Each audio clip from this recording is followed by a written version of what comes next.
मंडळी, एका क्षुल्लक गोष्टीवरून झालेला वाद, त्यातून आलेला राग आणि त्या रागातून झालेला सपासप चाकूचा वार आणि त्यानंतर भरल्या लोकलमध्ये पडलेला रक्ताचा सडा, या घटनेच्या सगळ्या व्हिडिओ आपण सोशल मीडियावर बघितल्याच.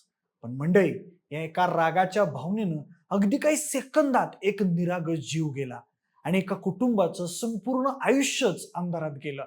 मुंबई लोकलने दररोज प्रवास करणारी लाखो माणसं सकाळी घर सोडतात, दिवसभर पोटासाठी काम करतात आणि परत येताना श्वास घ्यायलाही जागा मिळणार नाही अशा गर्दीत उभ्यानं प्रवास करत कसं बसं घर गाठतात. आणि त्याच लोकलमध्ये एखाद्या छोट्याशा वादातून कोणीतरी चाकू काढतो आणि अनेकांच्या डोळ्यांसमोर एका तरुणाला खुपसतो. हा फक्त क्राईम म्हणता येणार नाही, तर समाज म्हणून आपण नेमके कुठे चाललो आहोत याचा इशारा आहे. 23 जूनच्या रात्री मुंबईत पावसाने जोर धरलेला होता. कार्यालयातून घरी परतणाऱ्या हजारो प्रवाशांप्रमाणेच 22 वर्षीय मयंक लोहार देखील आपल्या रोजच्या प्रवासाला निघालेला होता. विरारमध्ये राहणारा मयंक अंधेरीतील एका स्टोअरमध्ये सेल्समन म्हणून काम करत होता.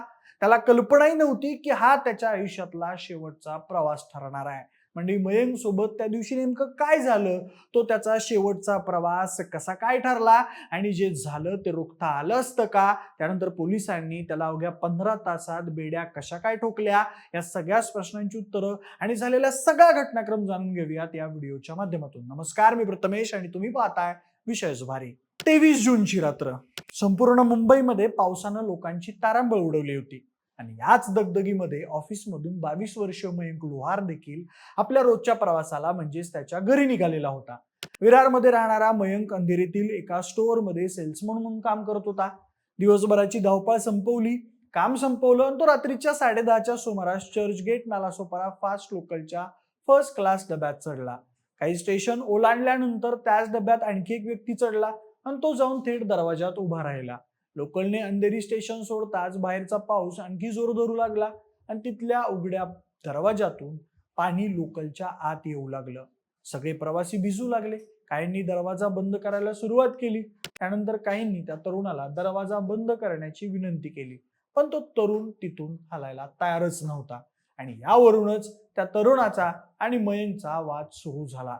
थोडा वेळ वाट बघून देखील पावसाचं पाणी आत येतच राहिलं. त्यामुळे मयंकने दरवाजा बंद करण्याचा आग्रह त्या तरुणाकडे धरला. आधी शब्दांची बाचाबाची झाली, मग शिवीगाळ सुरू झाली. काही प्रवाशांनी दोघांना शांत करण्याचा प्रयत्न देखील केला. त्यांनी मयंकला दुसऱ्या बाजूला नेलं. जाऊ द्या, वाद वाढवू नका असंही सांगितलं. पण त्या दुसऱ्या तरुणाचा राग काही केल्या कमी होत नव्हता. प्रत्यक्षदर्शींच्या माहितीनुसार तो तरुण दारूच्या नशेत होता आणि त्यामुळे तो कोणाचंही ऐकून घेण्याच्या मनस्थितीत नव्हता. थोडा वेळ शांतता राहिली. लोकल मालाडच्या पुढे पोहोचली आणि पुढच्या काही सेकंदात जे घडलं त्यानं संपूर्ण डबा अक्षरशः हादरला. त्या दुसऱ्या तरुणाने अचानक आपल्या बॅगेत हात घातला आणि मोठा चाकू बाहेर काढला. कोणी काही समजून घेण्याआधीच त्यानं मयंकवर सपासप वार करायला सुरुवात केली. पोट, छाती आणि कमरेवर झालेले वार इतके जोरात होते की मयंक काही क्षणातच रक्ताच्या थरोळ्यात कोसळला. हा थरार बघून अचानक लोकलच्या डब्यात आवाजाच्या किंकाळ्या सुरू झाल्या. काही लोक मागे सरकले तर काहींनी स्वतःचा जीव वाचवण्यासाठी अंतर ठेवलं. घटनेचा सीसीटीव्ही पाहणाऱ्या अनेकांच्या मनात एकच प्रश्न निर्माण झाला, इतके प्रवासी असताना कोणी पुढे का आलं नाही? याचं उत्तर नंतर प्रत्यक्षदर्शींनी दिलं. त्यांच्या म्हणण्यानुसार सुरुवातीला त्यांना दोघांना वेगळं करण्याचा प्रयत्न झालेला होता, पण चाकू बाहेर आल्यानंतर परिस्थिती काही सेकंदात बदलली. समोर असलेला माणूस नशेत, आक्रमक आणि हातात धारदार शस्त्र घेऊन उभा होता. अशा वेळी अनेकांना स्वतःचाही जीव जाण्याची भीती वाटली. त्या काही सेकंदात डब्यात भीतीचं राज्य पसरलं होतं. दरम्यान बोरिवली स्टेशन जवळ आलं. लोकल प्लॅटफॉर्म मध्ये शिरताच त्या दुसऱ्या मुलाने क्षणाचाही विलंब न करता धावत्या ट्रेनमधून उडी मारली आणि गर्दीचा फायदा घेत तो तिथून पळून गेला. दुसरीकडे मयंक गंभीर अवस्थेत पडला होता. रेल्वे पोलीस आणि आरपीएफ काही मिनिटात घटनास्थळी पोहोचले. त्याला तातडीनं वैद्यकीय मदत देखील देण्यात आली आणि त्यानंतर शताब्दी रुग्णालयात त्याला हलवण्यात आलं. पण शरीरातून मोठ्या प्रमाणात रक्त गेल्यामुळे डॉक्टरांचे सगळे प्रयत्न अपयशी ठरले. मध्यरात्रीच्या सुमारास मयंकला मृत घोषित करण्यात आलं. पण आता प्रश्न फक्त खुनाचा नव्हता.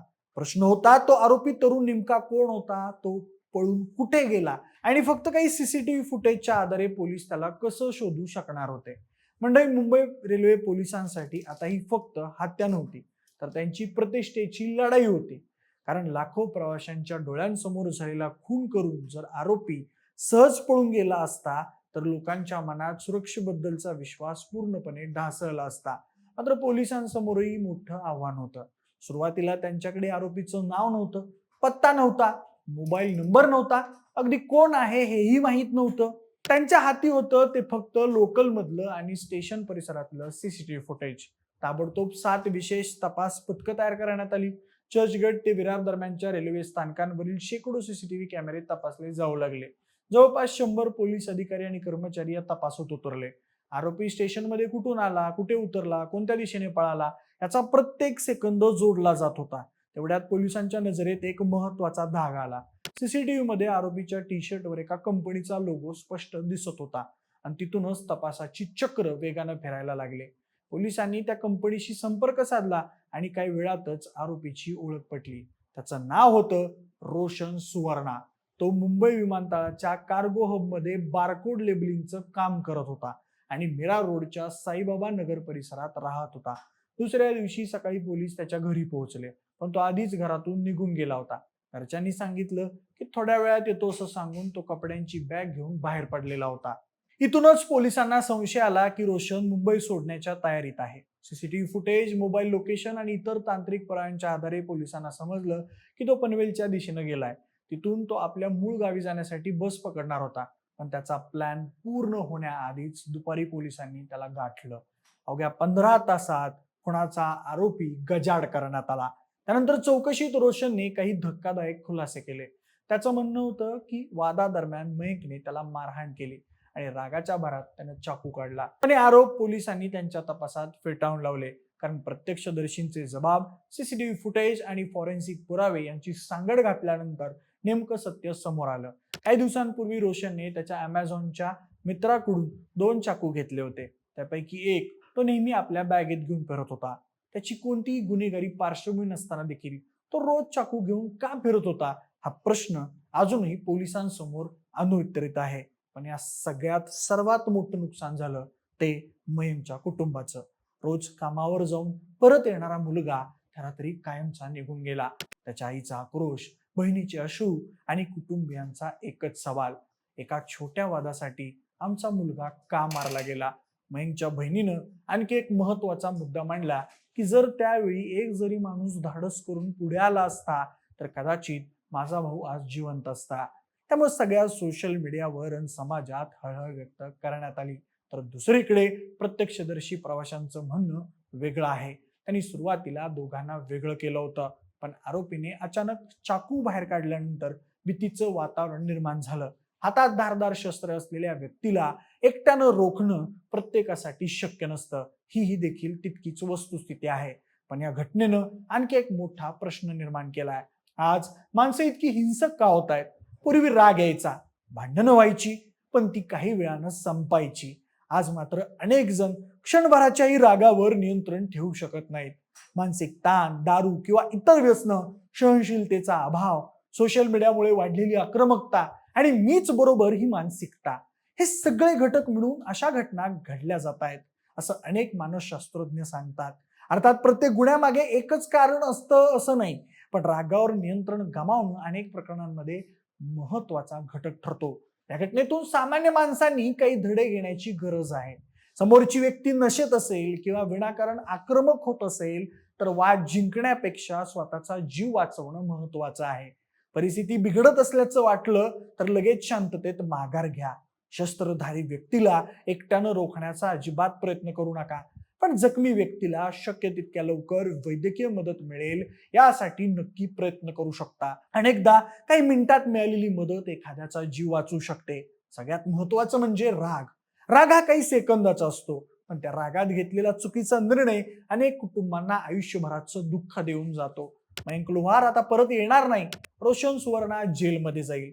आणि या घटनेनं प्रत्येक माणसासमोर एक प्रश्न उभा राहिला आहे. आपण रोज घराबाहेर गेल्यावर अनेक माणसांच्या गर्दीत असतो. त्यांच्यापैकी कोणाच्या मनात नेमकं काय सुरू आहे हे आपल्याला खरंच माहीत असतं का? आणि जर एका क्षणाच्या रागामुळे जीव जात असेल तर आज आपल्या समाजाला सर्वात जास्त गरज कायद्याची नाही तर संयम, सहनशीलता आणि माणुसकीची आहे. म्हणजे गेल्या 3-4 दिवसात महाराष्ट्रात 2 हिंसक घटना समोर आल्या आहेत. एक ही आणि दुसरी सिया केतनची. दोन्ही घटना आपल्याला बरंच काही शिकवून गेल्या आहेत. माणसातली हिंसक प्रवृत्ती मोठ्या प्रमाणात वाढली असून आता प्रत्येकानं शांत डोक्यानं परिस्थिती हाताळून आपल्या जीवाची काळजी घेणं आवश्यक झालं आहे. तुम्हाला या घडलेल्या घटनेबद्दल काय वाटतं आणि त्यावर काय उपाय केले जाऊ शकतात ते आम्हाला कमेंट करून नक्की कळवा आणि सोबतच विशेष भारीच्या YouTube चॅनलला सबस्क्राईब करायला अजिबात विसरू नका. धन्यवाद.